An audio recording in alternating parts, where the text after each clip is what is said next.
एक बार एक गुरुजी के पास गए और जाकर के बोले कि गुरुजी कोई ऊंची बात बताइए। गुरुजी भी बोले कि रामचरितमानस का कोई प्रसंग तुम्हें सुनावे।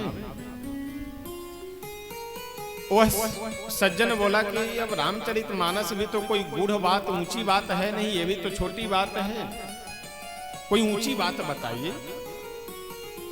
गुरुजी को लगा कि शायद ये विद्वान व्यक्ति है, पढ़ा लिखा हो। गुरुजी बोले कि ऐसा है, श्रीमद् भागवत महापुराण का कोई प्रसंग सुनाते हैं तुम्हें। वह सज्जन बोले कि अब भागवत भी कोई ऊंची बात तो है नहीं, ये भी तो छोटी बात ही है, कोई ऊंची बात बताइए। तो गुरुजी भी परेशान कि अब रामचरितमानस भी छोटी बात है, श्रीमद् भागवत महापुराण भी छोटी बात है, तो इसको ऊंची बात कौन सी बात बता दे।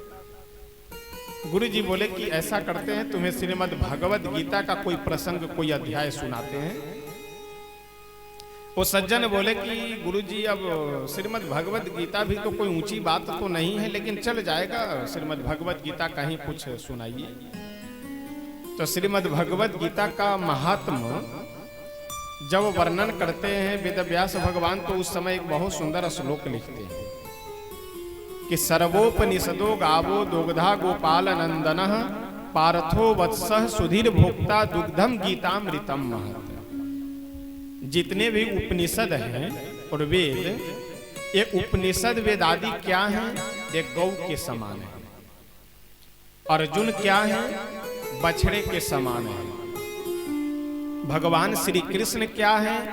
दुग्धा है। दुग्धा ये संस्कृत का शब्द है। दुग्धा का मतलब होता है दूहने वाला। जैसे गाय भैंस को जो दूहने वाला होता है ना, उसे क्या कहते हैं? दुग्धा।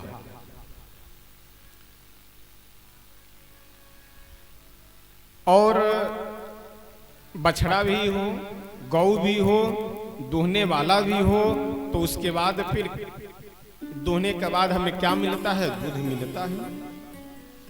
तो जितने भी उपनिषद वेद आदि एक गौ है, अर्जुन क्या है? बछड़ा है, भगवान श्री कृष्ण क्या है? दूहने वाले हैं। और जो श्रीमद् भगवद गीता 700 जो श्लोक है, यह 700 श्लोकों से संपन्न यह जो भगवद गीता है, यह श्रीमद् भगवद गीता का ज्ञान ही दूध के समान है। जैसे गौ भी हो, बछड़ा भी हो, दूहने वाला भी हो, तो उसके बाद हमें दूध की प्राप्ति होती है। उसी तरह से वेद रूपी गौ के सामने अर्जुन रूपी बछड़े को खड़े करके और श्री कृष्ण रूपी दुग्धा यानी दूहने वाले ने जब गौ का दोहन किया, वेद रूपी गौ का, तो श्रीमद् भगवद गीता का ज्ञान रूपी दूध है कि हमें प्राप्ति होती है। महिमा सुनाए। उसके बाद श्रीमद् भगवद गीता में जो भी कर्म ज्ञान उपासना आदि की चर्चा है, भगवद गीता तो ज्ञान का भंडार है। गीता जी का प्रवचन सुनाए कई घंटे तक।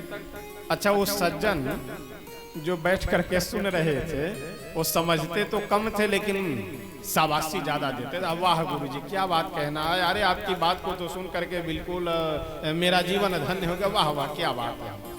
अच्छा, गुरुजी को भी लगे कि ये समझदार श्रोता लगता है, इसीलिए इतनी वाहवाही दे रहा। नहीं, अगर समझ में नहीं आती तो कैसे वाहवाही करता। पूरा सत्संग समाप्त हो गया, पूरी कथा समाप्त हो गई। तो बाद में गुरुजी बोले कि शिष्य ऐसा है कि यदि कोई बात न समझ में आई हो, कोई शब्द न समझ में आया हो, तो पूछ लो। तो सज्जन बोले कि क्या बात करते हैं गुरुजी, अरे आप समझाते कम थे, हम समझते ज्यादा थे, हमें कोई शंका नहीं, कोई प्रश्न नहीं। गुरुजी बोले कि भैया ये तो हमारा सौभाग्य है कि हम समझाते कम थे और तुम समझ ज्यादा लेते थे, लेकिन फिर भी यदि कोई बात न समझ में आई हो तो पूछ लो। कोशिश से बोला कि गुरुजी आप जितनी विषयों पे प्रकाश डाले हैं वो सारे विषय पर हम समझ गए, आप जो जो बोले हैं हम सारा विषय समझ गए, केवल एक शब्द समझ में नहीं आया जब आप प्रारंभ में ही कह रहे थे दुग्धा। अच्छा, दुग्धा का मतलब तो दूहने वाला, लेकिन ये जो समझदार श्रोता बैठे थे ये समझ लिए दो गधा। ये बोले कि गुरुजी जो आप प्रारंभ में बोले हैं कि दो गधा, वही दो गधा नहीं समझ में आया, बाकी आप जो कुछ भी प्रवचन में सुनाए हैं सब समझ में आ गया। गुरुजी बोले कि महाशय जी, ये दो गधा कोई और नहीं, एक गधा हम जो तुमको सुना रहे हैं और दूसरे गधा तुम जो सुन रहे हैं। पूरी कथा समाप्त, पूरा सत्संग समाप्त, और हम समझाते कम थे, तुम समझते, ये क्या समझते, यही ज्यादा समझते थे।